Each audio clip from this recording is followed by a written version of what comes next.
Hello students, स्वागत है आप सभी का आपके अपने YouTube channel online commerce learner में, जिसमें हम कवर अप कर चुके हैं प्लानिंग, मीनिंग एंड नेचर। ठीक है। और प्लानिंग प्रोसेस और टाइप ऑफ प्लानिंग। आज हम डिस्कस करने वाले हैं टाइप ऑफ प्लानिंग को, है ना। तो टाइप ऑफ प्लानिंग में देखें, अगर मेरी पुरानी वीडियोस आपने देखी नहीं हैं तो प्लीज़ मेरे चैनल को सब्सक्राइब कर लीजिए और पुरानी वीडियोस को भी जाकर देखिए, तो आपके ये टॉपिक्स आपके क्लियर होते रहेंगे। ठीक है। तो वीडियो को लाइक करना और चैनल को सब्सक्राइब कर लेना। ठीक है, चलो आगे चलते हैं।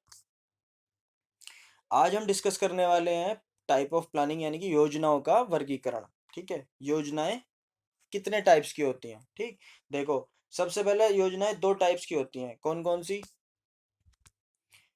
सी होती हैं? सबसे पहले आती है हमारी स्थायी अथवा बार बार उपयोग की योजना, है ना।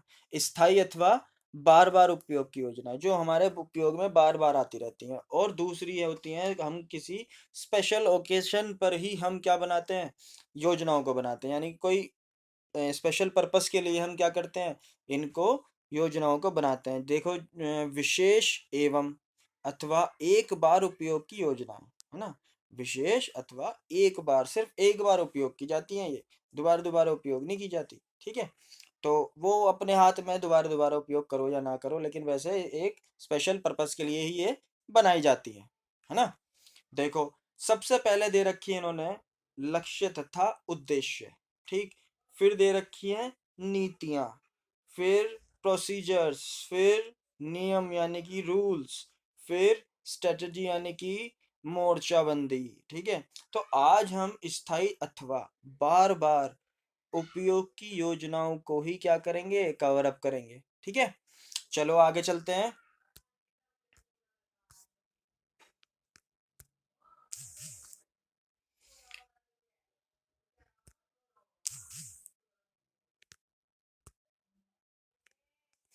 देखो, स्थायी अथवा बार बार उपयोग की योजना है ना। इसमें पहला आता है हमारा कौन सा, लक्ष्य एवं उद्देश्य।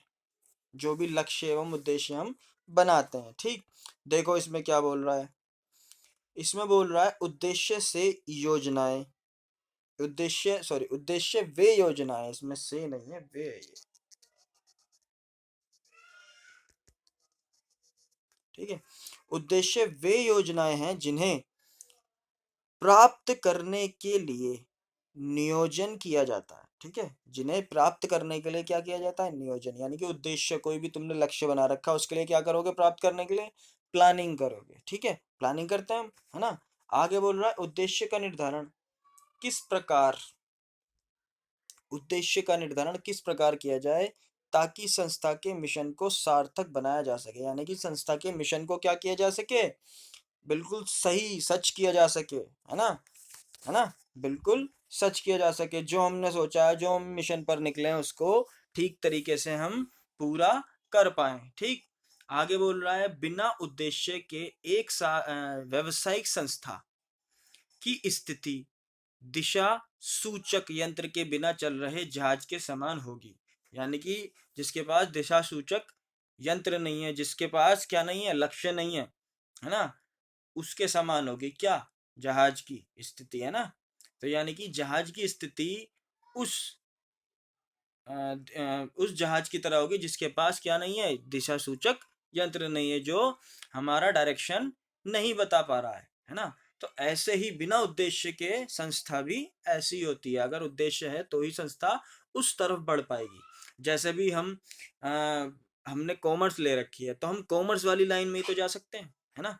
तो ऐसे ही हमारे पास दिशा है, तो उसी दिशा में चलना है, तो हमारे पास एम ही तो है ना। कोई भी एम चुन लेना, कोई सीए करेगा, है ना, कोई बैंक की जॉब लेगा, कोई कुछ करेगा, कोई कुछ करेगा, कोई अकाउंटेंट बनेगा, है ना। तो ये सब क्या है, उद्देश्य हैं हमारे, हमने एम बना रखे हैं, तो उसी दिशा में ही तो चलेगा, है ना। तो समझ में आया। तो पहले, सबसे पहले लक्ष्य बनाना पड़ता है ना। तो देखो, ये कह रहा है, आगे बोल रहा है, आगे, जो कभी भी विश्वास के जहाज के समान है, जो कभी भी विश्वास के साथ अपनी मंजिल पर नहीं पहुंच सकता, है ना। जो कभी भी उसके पास क्या विश्वास ही नहीं होगा, कॉन्फिडेंस ही नहीं आने का उसको कि भाई जाना कहाँ पर है। ऐसे ही छोटे बच्चों के मतलब बच्चों के साथ होता है ना। तो सबसे पहले अपना एम चुने, ठीक है। एम चुन लिया, फिर उसके बाद अपनी उस जितना भी तुम्हारे पास टाइम है और जितने भी तुम्हारे पास रास्ता है, उस सारे रास्तों को खत्म करो, एक ही रास्ते पर चलते रहो, ज्यादा दूर तक जाओगे, है ना। ऐसे ही तो होता है लक्ष्य में। तो इसलिए सबसे पहले क्या करना पड़ता है, हमें लक्ष्य एम निर्धारित करना पड़ता है, ठीक। आगे बोल रहा है सर्वप्रथम पूरी संस्था का उद्देश्य निर्धारित किया जाता है ना। उद्देश्य निर्धारित कर लिया, तथा उसके बाद संस्था के उद्देश्यों को प्राप्त करने के लिए विभिन्न विभागों के उद्देश्य निश्चित कर दिए जाते हैं। यानी कि संस्था के उद्देश्य प्राप्त करने हैं, ठीक। प्राप्त करने के लिए क्या करेगा, विभिन्न विभाग, जो भी संस्था के अंदर विभाग है, जैसे क्रय विभाग, विक्रय विभाग, है ना, उत्पादन विभाग, पूछताछ विभाग, ये जितने भी सारे विभाग हैं, टैक्स विभाग, जितने भी विभाग हैं, है ना, इनके छोटे छोटे पहले लक्ष्य को निश्चित करेगा, ठीक। फिर क्या होगा, एक यह विभागीय उद्देश्य मुख्य तथा सामान्य उद्देश्यों के पूरक होते हैं। यानी कि यही विभागीय उद्देश्य मुख्य मेन उद्देश्य जो है हमारा, और जो हमने छोटे छोटे सामान्य उद्देश्य बना रखे हैं, उन्हीं को क्या कर देते हैं, ये पूरा कर देते हैं। क्योंकि जब संस्था के विभिन्न विभागों के उद्देश्यों की पूर्ति नहीं होगी, तब तक सामान्य उद्देश्य को प्राप्त करना संभव नहीं होगा। यानी कि पहले विभागीय उद्देश्य प्राप्त हो जाएं, फिर संस्था का उद्देश्य तो अपना आप ही पूरा हो जाएगा, ठीक है। तो आई होप आपको उद्देश्य समझ में आ गया होगा, है ना। लक्ष्य, टारगेट यानी कि मिशन, ये सब समझ में आ गया होगा। आगे देखते हैं उद्देश्य की विशेषताएं। सबसे पहले दे रखा है इन्होंने संगठन का आधार, है ना। संगठन का आधार क्या होना चाहिए, यानी कि संगठन, उद्देश्य के लिए सबसे ज्यादा जरूरी संगठन है ना। संगठन से ही तो उद्देश्य प्राप्त होगा, है ना। तो संगठन का आधार, सबसे पहले संगठन को रखना पड़ेगा हमें, है ना। किस किस को लेना है, किसको नहीं लेना है अपने संगठन में, ठीक है। संगठन होता है क्या, समूह, लोगों का समूह, ठीक है। आगे देखो क्या बोल रहा है, उद्देश्य किसी भी संगठन का आधार होता है। यानी कि उद्देश्य क्या होता है, किसी संगठन का आधार होता है। यदि उद्देश्य ना हो तो संगठन की स्थापना अर्थहीन हो जाती है ना। अगर उद्देश्य ही नहीं है तो हमने संगठन क्यों बना रखा है, बेफालतू की बना रखा है भाई। कुछ काम के लिए तो क्या बना रखा होगा, उद्देश्य बना रखा होगा, है ना। चलो आगे चलते हैं। दूसरी है हमारी विशेषता इसकी, क्या, योजनाओं का आधार।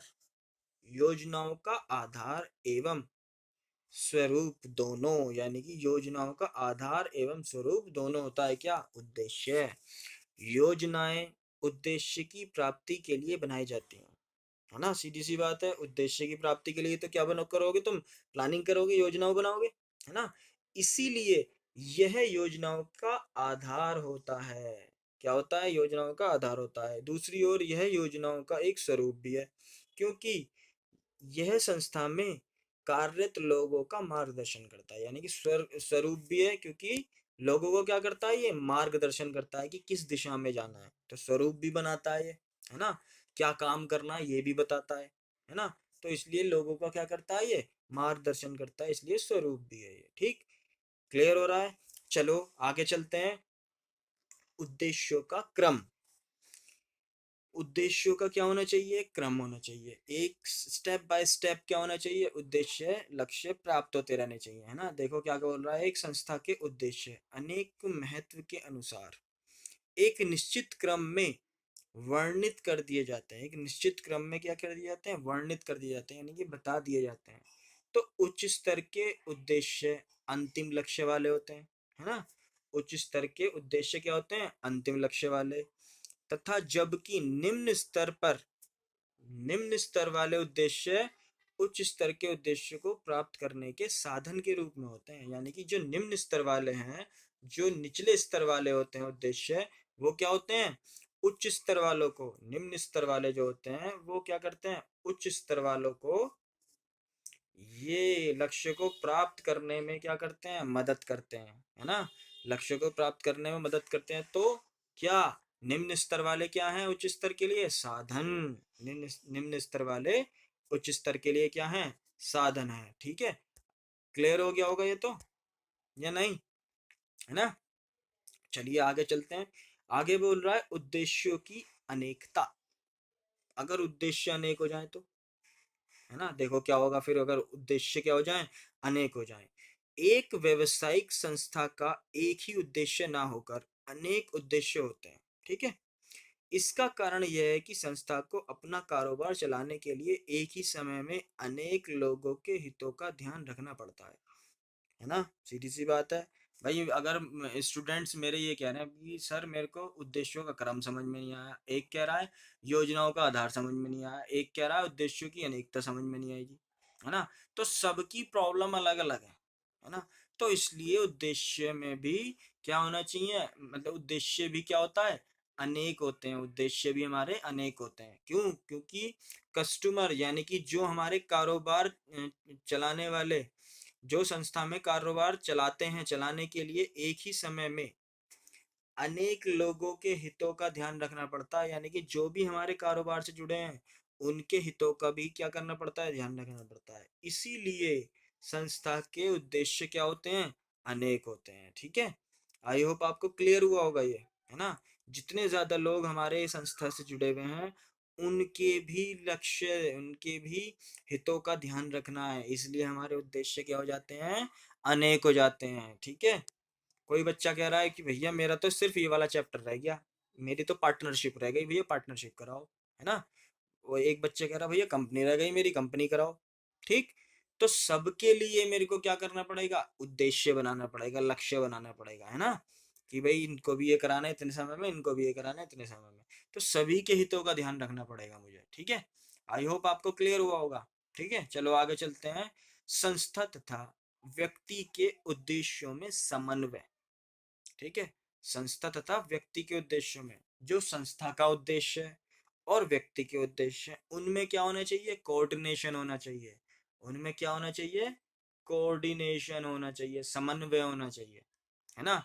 समन्वय मतलब जुड़ाव होना चाहिए, एक दूसरे के लक्ष्य में इन्वॉल्व होने चाहिए, वो जुड़े हुए होने चाहिए, है ना?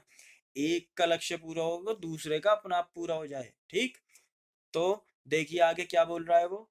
संस्था के उद्देश्य ऐसे होने चाहिए जो संस्था में कार्यरत लोगों के उद्देश्यों को पूरा कर सके तथा लोगों के उद्देश्यों से होने सॉरी लोगों के उद्देश्यों को पूरा कर सके, है ना? तथा लोगों के उद्देश्य से होने चाहिए जो संस्था के उद्देश्य से मेल खाते हो। ठीक, एक बार दोबारा पढ़ देते हैं। संस्था के उद्देश्य, जो संस्था के उद्देश्य हैं ऐसे होने चाहिए जो संस्था में, जो संस्था में कार्यरत लोगों के उद्देश्य, है ना, को पूरा कर सके। कौन? संस्था के उद्देश्य लोगों के उद्देश्यों को पूरा कर सके तथा लोगों के उद्देश्य से होनी चाहिए जो संस्था के उद्देश्य से, संस्था के उद्देश्य क्या करते हो? मेल खाते हो। ठीक, समझ में आ गया होगा ये तो, है ना? वो कह रहा है कि जो भी संस्था के उद्देश्य हैं वही क्या होने चाहिए? लोगों के उद्देश्य होने चाहिए। जो लोगों के उद्देश्य हैं वही क्या होने चाहिए? संस्था के उद्देश्य होने चाहिए, जो दोनों ही क्या होते हैं? आपस में मेल खाते हैं। ठीक, आई होप आपको क्लियर हुआ होगा ये। आगे चलते हैं, चलो।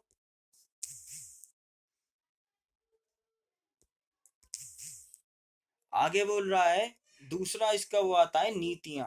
हमारा जो उद्देश्य है वो क्लियर हुआ हो गया होगा आपको, है ना? अब बात करते हैं हमारी नीतियों की। जो नीतियां बनाई जाती हैं वो क्यों बनाई जाती हैं? है ना, उद्देश्य को प्राप्त करने के लिए नीतियां बनाई जाती हैं, है ना? देखो क्या होती है नीतियां। नीतियां वे योजनाएं हैं जो, ये अभी तक जितने भी पार्ट चल रहे हैं किसके चल रहे हैं? नियोजन के पार्ट चल रहे हैं। ये प्लानिंग के प्रोसेस में ही आता है हमारा। ठीक है, टाइप ऑफ प्लानिंग में ही आता है हमारा। ठीक है, चलो आगे बोल रहा है नीतियां वे योजनाएं, वे योजनाएं नीतियां वे योजनाएं हैं जो उन सीमाओं को परिभाषित करती है जिनके अंदर रहते हुए ही संस्था के उद्देश्यों को प्राप्त करने के लिए कोई निर्णय लिया जाता है। है ना, संस्था के उद्देश्य को प्राप्त करने के लिए कोई निर्णय लिया जाता है, उसी के दायरे में रहती हैं ये। यानी कि जो नीतियां होती हैं क्या होती हैं, ये सीमाएं होती हैं उसकी, किसकी, जो जिसके अंदर क्या होता है, उद्देश्य प्राप्त होता है, जिसके अंदर उद्देश्य क्या होता है, रहता है, जिसके अंदर उद्देश्य प्राप्त करते हैं हम। ठीक है, निर्णय लिए जाते हैं, इसके बीच में ही क्या लिए जाते हैं, निर्णय। तो नीतियां कहाँ रहती हैं, यहाँ पर। ठीक है, आगे बोल रहा है, नीतियों की आवश्यकता उस समय पड़ती है जब व्यवसाय का आकार बढ़ जाता है ना। छोटे आकार में तो नीतियों की जरूरत नहीं पड़ेगी, है ना, खुद ही कर सकते हैं। लेकिन क्या होता है, बड़े आकार में जरूरत पड़ती है। और संचालक एवं मुख्य प्रबंधक यह चाहते हैं कि अनेक विचारों एवं सिद्धांतों के अनुसार ही कार्य संपन्न हो। यानी कि जितने भी अभी तक हमारी विचार दिए गए हैं, किसके लिए, नीतियों के बारे में विचार दिए गए हैं, किसने, पुराने हमारे फिलोसफर ने जितने भी विचार दिए गए हैं, तो उनको हम क्या करें, फॉलो करें। ठीक है, तो इसलिए क्या की जाती है, नीतियां बनाई जाती हैं जब किसका, व्यवसाय का आकार क्या हो, बड़ा हो। ठीक, आई होप आपको क्लियर हुआ हो। आगे चलते हैं, नीतियों की विशेषताएं। ठीक, नीतियों की विशेषताएं क्या होती हैं। अब देखो, नीति की विशेषता सबसे पहली हमारी निर्णय सीमा का निर्धारण। जो भी निर्णय लेना है इसके बीच में लेना है। ठीक, यही तो बोलता है, ये नीतियां होती हैं। देखो क्या बोल रहा है, नीतियां प्रबंधकों की निर्णय क्षमता को खत्म नहीं करते, बल्कि उन सीमाओं का निर्धारण करती है जिसके अंदर रहते हुए निर्णय लिए जाते हैं। जैसे मैंने अभी बताया था, क्या, इन्हीं सीमा के अंतर्गत ही क्या लिया जाता है, निर्णय लिया जाता है। ठीक है, जैसे कि हमने कुछ सैंपल्स लिए, अब उसमें से बेस्ट सैंपल मैंने टेस्ट लिया बच्चों का, अब उसमें से किसी के 10 आए, किसी के 20 आए, किसी के 30 आए, है ना, और किसी के 50 भी आ गए। तो अभी मैंने जितने बच्चों का टेस्ट लिया, और जो फेल हो गए वो थे 0, 5, 3, 2 जो थे, मैंने उनको छोड़ दिया। अब इन्हीं बच्चों में से मैं देखूंगा कौन और सबसे अच्छा हो सकता है ना। तो क्या होगा, नीतियां किन के लिए बनाऊंगा, इनके लिए थोड़ी बनाऊंगा, इनके लिए नीति नहीं बनाऊंगा, इनके लिए नीतियां बनाऊंगा मैं, है ना। जो सबसे अच्छे होते हैं उनके लिए नीतियां बनाई जाती हैं, जो बेस्ट होते हैं, जो अच्छे बेहतर हो सकते हैं, जो बेहतर ही नहीं होना चाहते, उनके लिए कोई नीतियां नहीं होती। ठीक है, आगे देखते हैं, तो निर्णय उन्हीं से लिया जाता है हमारा, है ना। आगे देखो देखो, जिनके अंदर रहते हुए निर्णय लिए जाते हैं। आगे देखो, आगे बोल रहा है, एक जैसी समस्याओं का स्थायी समाधान। जैसे कि एक जैसी समस्याएं आ जाती हैं, भाई एक बच्चे, अब अकाउंटेंसी में दो दो बच्चे हैं, दोनों को ही कैलकुलेशन की दिक्कत है। तो क्या करना पड़ेगा उनको, क्या करना पड़ेगा उनको, कैलकुलेशन सिखाई जाएगी। ऐसे ही एक जैसी दो समस्याएं आती हैं तो उनका, सॉरी, स्थायी समाधान होता है। ठीक है, क्या होता है, स्थायी समाधान। देखो आगे क्या बोल रहा है, वास्तव में नीतियां निरंतर चलने वाली ऐसी योजनाएं हैं जो बार बार पैदा होने वाली एक समान समस्याओं तथा परिस्थितियों में प्रबंधक का मार्गदर्शन करती हैं। क्या करती हैं वो नीतियां, प्रबंधक का मार्गदर्शन करती हैं। अगर तुमने पहले से ही नीतियां बना रखी हैं, तो जो भी छोटी छोटी प्रॉब्लम्स आएंगी वो वहां पर हमें नीतियां बताती रहेंगी कि ये करना है, ये करना है, क्योंकि हमने तो पहले से ही प्लानिंग कर रखी है। भाई हमारे लिए हमने प्लानिंग कर रखी है अकाउंट्स के एग्जाम के लिए, सारे न्यूमेरिकल्स कर रखे हैं, है ना। तो कोई छोटी छोटी प्रॉब्लम आएंगी, मान लो अकाउंट्स में शेयर का चैप्टर है, अब शेयर के चैप्टर में हमने सारी चीजें पढ़ ली। अब लास्ट में फॉरफिट में क्या हुआ, फॉरफिट यानी कि जो हम शेयरों को जब्त कर लेते हैं, अब उसमें प्रीमियम की जगह डिस्काउंट आ गया, तो हमने तो इसकी प्रैक्टिस कर रखी है ना। तो इसीलिए ही हमारी नीतियां, जो हमने प्लानिंग कर रखी है, जो हमने प्रैक्टिस कर रखी है, वो मार्गदर्शन हमें करती रहती है, तो हम उसकी सिंपल सी एंट्री बना देंगे। ऐसे ही क्या होगा, एक जैसी समस्याओं का स्थायी समाधान हो जाएगा। इसलिए प्रबंधकों का क्या करती हैं ये, मार्गदर्शन करती रहती हैं। आगे देखो, आगे बोल रहा है सामान्य निर्देश।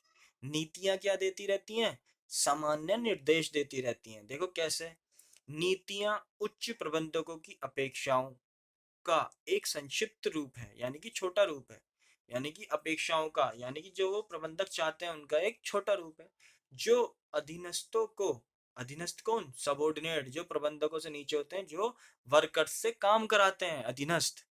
स्टाफ सिलेक्शन, एसएससी का जो एग्जाम आता है वो, है ना, अधीनस्थ को निर्णय लेने में सहायता करती है, यानी कि अधीनस्थों को क्या करती हैं, निर्णय लेने में सहायता करती हैं, कौन, नीतियां।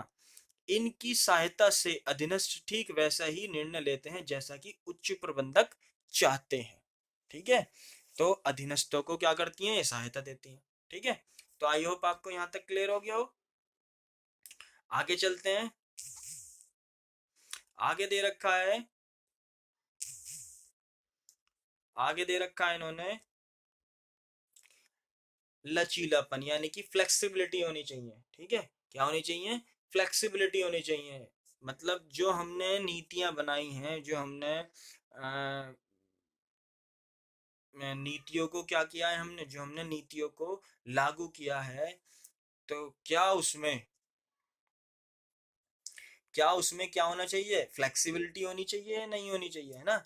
तो जब भी हमारे पास हमें लगे कि हम अपने लक्ष्य से दूर जा रहे हैं तो उसमें फेरबदल कर लेते हैं ना, है ना। तो इसीलिए क्या होता है, लक्ष्य, जो लक्ष्य है उसको हम पहुंच लक्ष्य पर क्या होते हैं, पहुंच पाते हैं। ठीक है, तो लचीलापन हमारी नीतियों में होना चाहिए, ताकि जिसमें हम कुछ घटाकर कुछ जोड़कर क्या कर सकें, हम अपना लक्ष्य प्राप्त कर सकें। ठीक, देखो आगे क्या बोल रहा है लचीलेपन में, नीतियां नियम की भांति दृढ़ नहीं होती, बल्कि इनमें लचीलापन होता है। क्योंकि नियम क्या होते हैं, बिल्कुल रूल्स आर रूल्स, है ना। रूल्स जो है वो सबको ही फॉलो करने पड़ेंगे, है ना।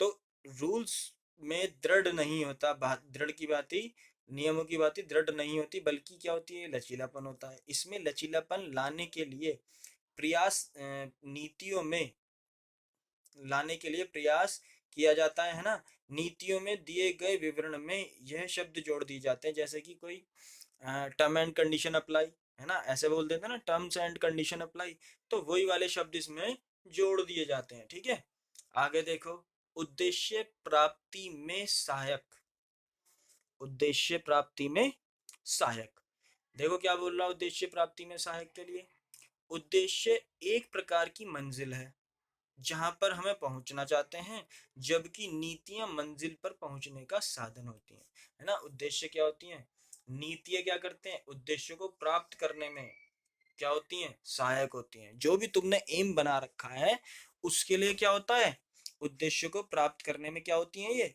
नीतियां सहायक होती हैं, इसलिए तो हम नीतियां बनाते हैं, है ना। अब जैसे इन्होंने एग्जाम्पल के तरीके से लिख रखा है, क्या, उद्देश्य एक प्रकार की मंजिल है ना, जहां पर हम पहुंचना चाहते हैं। ठीक, एक लक्ष्य ले रखा है जहां पर हम पहुंचना चाहते हैं, उसी के लिए क्या बना रखा है हमने, जबकि नीतियां मंजिल पर पहुंचने का क्या है, साधन है, मंजिल पर पहुंचाने का क्या है, साधन है। आगे देखो, आगे क्या बोल रहा है, लिखित रूप में, है ना, लिखित रूप में क्या बोल रहा है, देखो, नीतियां प्राय लिखित रूप में होती हैं, है ना। ज्यादातर क्या होती है, नीतियां लिखित रूप में होती हैं। अगर बड़ा आकार है तो लिखित रूप में होंगी, है ना, अगर छोटा आकार है तो हो सकता है कि मौखिक रूप में भी हो सके। ठीक है, लेकिन लिखित नीतियां अधीनस्थों के लिए अधिक सहायक होती हैं। अगर लिखित नीतियां हैं, अधीनस्थों के लिए क्या होती हैं, अधिक सहायक होती हैं। ठीक है, तो आई होप आपको उद्देश्य और नीतियां समझ में आई होंगी, है ना। तो अब देखो इसमें अंतर की बात कर लेते हैं, उद्देश्य एवं नीतियों में अंतर। क्या कह रहा है, उद्देश्य और नीतियों में अंतर, देखो सबसे पहले अर्थ का अंतर है, क्या है, उद्देश्य वे अंतिम बिंदु हैं जिन्हें प्राप्त किया जाना है। क्या है, उद्देश्य वे अंतिम बिंदु हैं जिन्हें प्राप्त किया जाना है, जबकि नीतियां उद्देश्य प्राप्त करने का साधन है। जबकि जो नीतियां होती हैं वो क्या होती हैं, उद्देश्य को प्राप्त करने का साधन होती हैं, और उद्देश्य क्या होता है, अंतिम बिंदु होता है जहां पर हमें पहुंचना है, जो हमारा उद्देश्य है ही है ना, जहां पर हमारा लक्ष्य है उसको प्राप्त करना है हमें, जो क्या होता है, अंतिम बिंदु होता है। ठीक, अब आवश्यकता, बिना उद्देश्य के किसी भी संस्था की स्थापना नहीं हो सकती। क्या बोल रहा है, बिना उद्देश्य के किसी भी संस्था की स्थापना नहीं हो सकती। अगर उद्देश्य ही नहीं है तो स्थापना क्यों कर रहे हो भाई तुम, है ना। पढ़ाना ही नहीं है तो टीचर हायर क्यों कर रहे हो। ठीक, सही है, क्लियर हो गई होगी बात, है ना। स्कूल में बच्चे नहीं लाने तो स्कूल क्यों बना रहे हो भाई तुम। ठीक है, तो इसीलिए ही क्या होना चाहिए, उद्देश्य होना चाहिए, उद्देश्य जरूरी होना चाहिए, इसलिए इसकी उद्देश्य की आवश्यकता पड़ती है हमें। ठीक है, उद्देश्य अब नीतियों के बारे में कह रहा है, इसका निर्धारण करना इतना आवश्यक नहीं है, नीतियों के बिना भी काम हो सकता है ना। मैंडेटरी नहीं है, नेसेसरी नहीं है ना। तो नीतियां जो हैं, अगर तुम्हारा बड़ा कारोबार है तो ही नीतियां बनाई जा सकती हैं, नहीं तो नीतियों की बनाने की इतनी आवश्यकता नहीं होती। ठीक है, निर्धारण का स्तर, जब इसको निर्धारित करते हैं हम, किसको, उद्देश्य को और नीतियों को। देखो पहले उद्देश्य में क्या रहा है, यह राय संस्था के उच्च प्रबंधक द्वारा निर्धारित किया जाता है ना। यह किसके द्वारा निर्धारित किया जाता है, उच्च प्रबंधक द्वारा। कौन, उद्देश्य, यह उद्देश्य उच्च प्रबंधक द्वारा निर्धारित किया जाता है। आगे बोल रहा है नीतियों के बारे में, नीतियां सभी प्रबंधकीय स्तरों पर निर्धारित की जाती हैं, यानी कि हर 3 स्तर होते हैं हमारे, उच्च प्रबंध, वो सॉरी उच्च प्रबंधीय स्तर, निम्न प्रबंधीय स्तर और मध्य प्रबंधीय स्तर। तो तीनों पर ही हमारी नीतियां अपने अपने स्तरों के अनुसार निर्धारित की जाती हैं। ठीक है, लेकिन उद्देश्य उच्च प्रबंधक वाले ही करते हैं, नीतियां हर स्तर वाला कर सकता है। ठीक है, क्षेत्र की बात कर लेते हैं। उद्देश्यों का क्षेत्र व्यापक मतलब बड़ा होता है, उद्देश्य का क्षेत्र क्या होता है, बड़ा होता है, व्यापक जो है क्या मतलब बड़ा। नीतियों का क्षेत्र क्या होता है, संकुचित होता है, संकुचित मतलब इतना ही नीति हो सकती है, बस इसके बीच में नीतियों का संचालन हो सकता है, इसलिए क्या होता है, ये संकुचित होता है। तो उद्देश्य बड़ा हो सकता है और नीतियां संकुचित हो सकती हैं। ठीक है, आई होप आपको यहाँ तक क्लियर हो गया होगा। अगर मेरी वीडियो पसंद आ रही हो तो चैनल को लाइक और सब्सक्राइब और शेयर तो जरूर ही करना, क्योंकि हर उस बच्चे तक पहुंच जाए जो एग्जाम की प्रिपरेशन अपनी कर रहा है। और हाँ, आज तो आपका पहला एग्जाम था, है ना, तो आई होप अच्छा ही गया होगा, है ना। तो और अच्छे से मेहनत करते हुए, मेरी वीडियो देखते हुए, शेयर करते हुए आपको आगे की नॉलेज मिलती रहे। ठीक है, आप मेरे चैनल को सब्सक्राइब कर लेना, तो आपको आगे की नॉलेज मिलती रहेगी। ठीक है, तो आगे चलते हैं। देखो